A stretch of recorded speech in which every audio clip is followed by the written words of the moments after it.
one of the things that we have noticed as we work with our clients is as they send their employees back home to work from home, we realize that from our years of practice of advising organizations on flexibility, on remote work and telework, that the most important thing actually, besides the technology, is the human interface, the human pieces.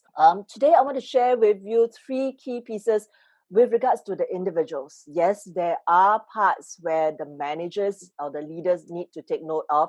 There are things that as an organization, as a culture, we need to take note of.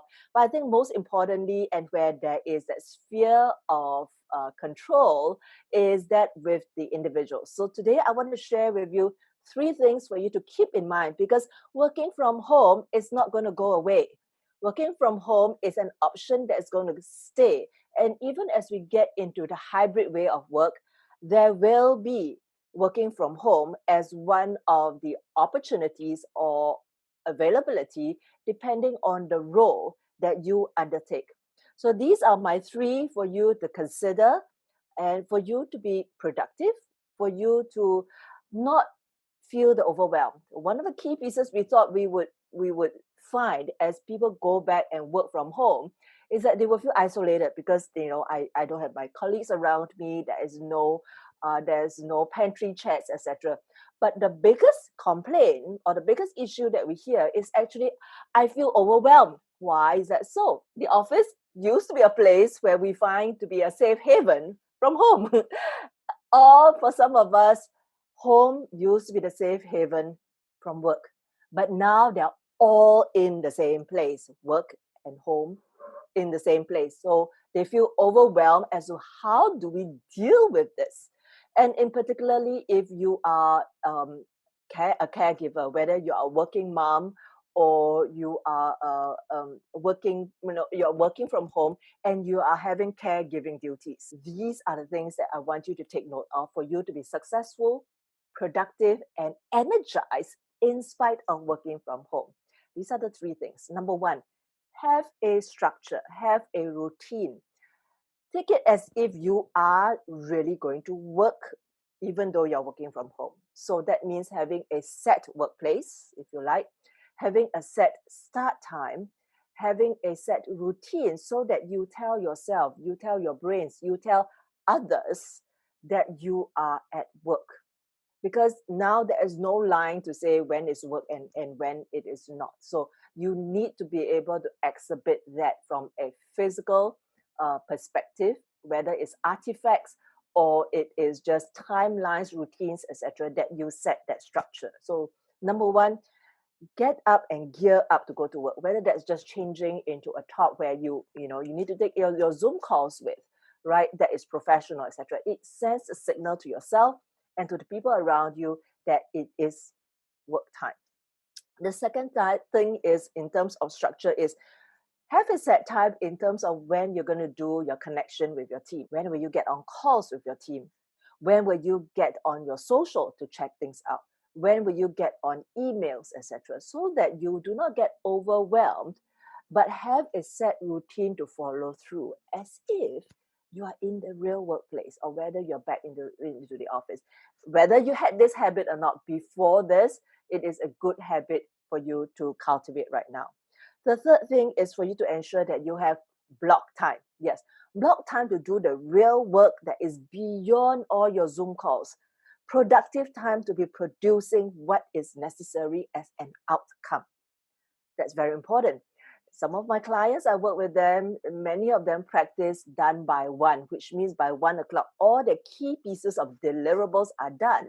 Then they do their Zoom calls. Then they do the other work that's necessary. So that there is a true outcome that is needed and not just a day full of meetings.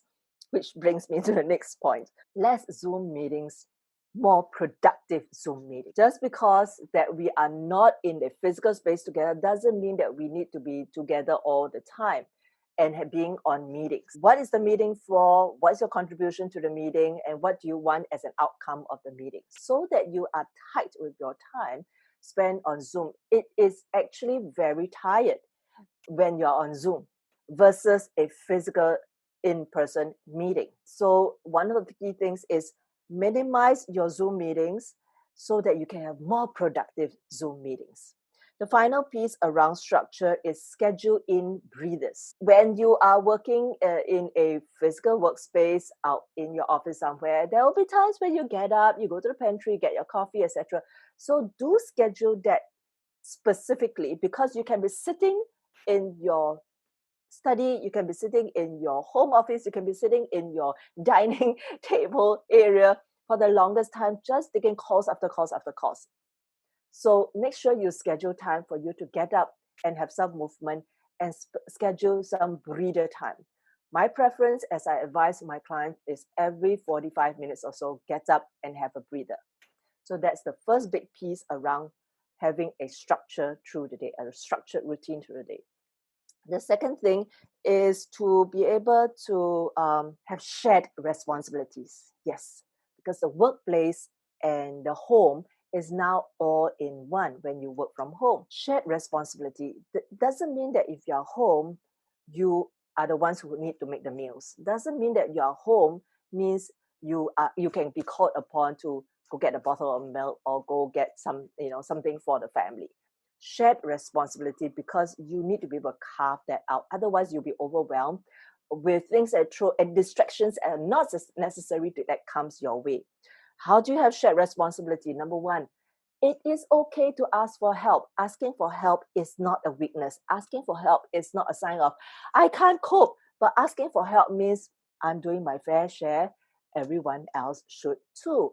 If make the ask of your partner, make the ask of your spouse that it is shared responsibility, particularly if you are a caregiver, you're a working mom, you're a caregiver to an elder who's at home, right?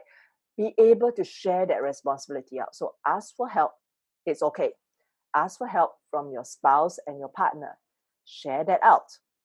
The third thing is to be able to ask for help from other people. I've got 3 boys. I would go crazy if I don't ask for help from them to make their own beds, to do the laundry, to be able to go run out and get lunch, etc. Be able to assign and delegate appropriately when you are working from home. You don't have to do everything just because you are home. The last thing is to be able to release guilt as far as shared responsibility is concerned. Often we feel overwhelmed because we have a lot of responsibility on our shoulders, and some of the responsibility we do not need to take it on, but we take it on assuming that we need to because we are home-based. The third big bucket is self-care. It is even more important now for you to be able to schedule in self-care, because for some of us, commuting to and from work is our own time, it's our me time, it's our self-care time. It's a time where we put on our favorite music and be able to enjoy that 20 minutes or 45 minutes train ride or drive, right, to and from work. So be able to schedule that as if it is happening.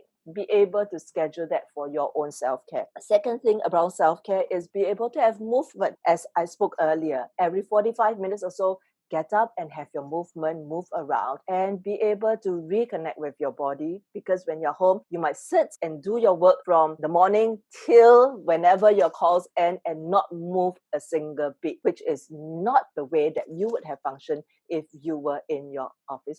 And the third thing is make sure you hydrate, right? Because you're not going out to the sun, you're just working at one space, etc. You may not feel that you need like replenishing of water, but you do need it, because one of the things about dealing with migraines or headaches and things like that is because we are not hydrating ourselves properly. These are 3 things that you can begin to institute as you make work from home one of the option or one of the ways that your organization is going to be employing to have their employees to be working from home, for you to be successful without feeling the overwhelm, for you to be successful, to be productive, and for you to be successful so that you are able to manage your own mental, emotional, and physical well-being. If you like this and want more, I'm going to be running a 5-day challenge to be able to help you put this into practice. The link of the challenge is somewhere around this video. It's called the Overcoming Overwhelmed 5-day free challenge. My name is Cheryl. I welcome you to join me for that challenge, and individuals around the world who will be part of this challenge